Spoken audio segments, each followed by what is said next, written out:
झांसी की रहने वाली ईशा कुशवाहा ने यह तय कर लिया है कि वो अपना पूरा जीवन जानवरों की देखरेख में ही देंगी। महज 20 साल की ईशा ने गौ सेवा और बाकी जानवरों की सेवा करने के लिए पढ़ाई तक छोड़ दी। हमें मतलब कि कोई भी जैसे कि एनिमल जिसको कोई प्रॉब्लम हो, कोई घाव है, जैसे कि हमारे कॉलोनी में ना एक नंदी महाराज है जिनको करीब 6-7 महीने हो गए थे। हम उन्हें देखते रहते थे 6-7 महीने से। उनके खुर में जो खुर होता है ना, खुरपका, उनका पूरा पैर सड़ गया था। तो पूरी कॉलोनी में घूमते थे और उनका पैर इतना ज़्यादा सड़ गया था कि पूरा ब्लड पूरी कॉलोनी में ऐसे ही डला रहता था। तो उनके चक्कर में हम इतना ज़्यादा परेशान थे कि इनका ना ही कोई ट्रीटमेंट करने वाला है, ना ही इन्हें कोई देखता है कॉलोनी में। चलो कोई लोग तो स्प्रे वगैरह कर देते थे और कुछ तो ध्यान ही नहीं देते थे, लेकिन बस जो खून वगैरह रहता था उसके चक्कर में मारते भगाते रहते थे। तो उसके लिए हमने फेसबुक पे देखा था कि एक वंदे मातरम दल है हरियाणा में, जिसके फाउंडर भरत सिंह भैया है। उन्होंने थोड़ा सा हेल्प किया था। हमने उनसे हेल्प मांगी थी व्हाट्सएप पर और उन्होंने ही गाइड किया था कि उसको कैसे ट्रीट करना है, उसकी क्या दवाई करनी है।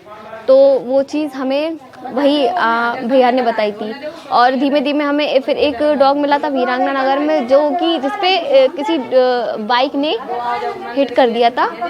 तो उसकी स्पाइनल कॉर्ड में प्रॉब्लम आ गई थी, जिसको डॉक्टर गुप्ता के पास ट्रीटमेंट चला था, लेकिन उसके बचने के चांस नहीं थे क्योंकि स्पाइनल कॉर्ड उसकी डैमेज हो गई थी। तो 20 दिन तक हमने उसको अपने पास जैसे तैसे रखा कि एक जगह रखा, वहाँ से लोगों को दिक्कत होने लगी क्योंकि उसकी स्मेल आने लगी थी, वेट सोल्स पड़ने लगे थे, ज़्यादा प्रॉब्लम भी थी। और इतना एग्रेसिव डॉग था कि वो किसी को भी अपने सामने देखता था ना तो एकदम बहुत ज़्यादा गुस्से में भौंकने लग जाता था।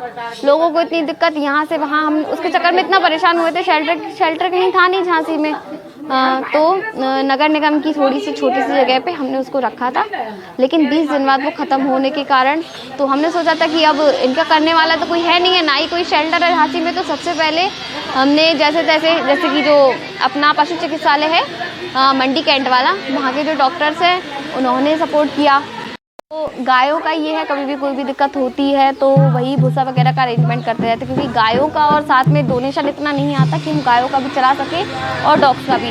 तो कभी हम भी कर लेते हैं भूसे का अरेंजमेंट, और भैया ही हमेशा वैसे करते हैं। और जो अभी मंदिर का स्थापना वगैरह हुई थी तो ठंड में उनका जो गेहूँ वगैरह होता है पूजा का, काफ़ी क्विंटल था, तो हम लोग ने वही पिसवा के इनके लिए, क्योंकि ये रास्ते की चलती हुई है, ये तो वो खाती नहीं है भूसा, इनके लिए रोज़ दलिया बनता है 2 से 3 टाइम।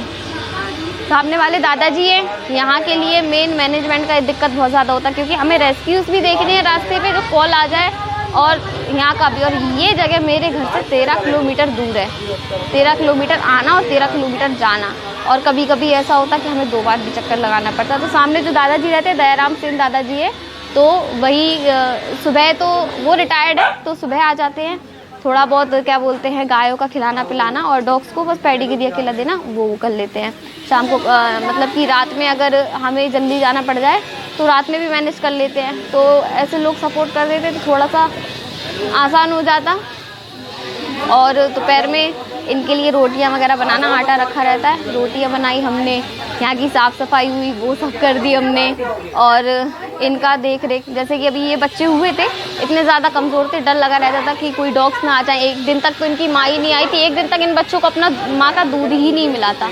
बहुत मुश्किल से अगले दिन जाकर हमने इनकी माँ को बहुत मुश्किल से यहाँ तक लाए थे, क्योंकि बच्चों को एक्सेप्ट ही नहीं कर रही थी। हमें प्रॉब्लम्स तो इतनी आती हैं कि कोई पूछो मत।